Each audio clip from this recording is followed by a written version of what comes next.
Let's talk about tolerance. How tight are your tolerances? A lot of times we run into prints that are very much over-toleranced.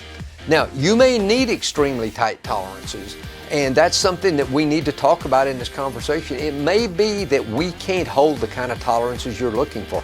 Maybe you do need to go to injection molding. But if we have this conversation and we decide how this part works with your other parts, maybe you don't need as tight of tolerance as you thought.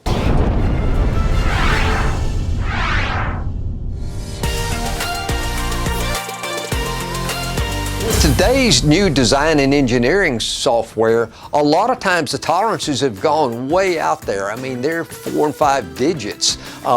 It gets crazy. You know, you need to assess, and we'll work with you to see what you actually need in a tolerance.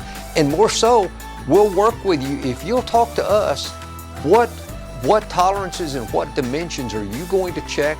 What dimensions do you want our quality department to check? One of the best ways to save money is possibly to loosen some tolerances. Maybe we do less checks. Once the process is going, maybe it's not checked every 3 parts or 5 parts.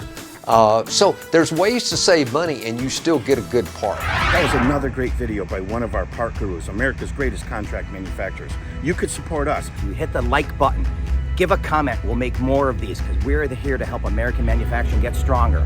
Help us out.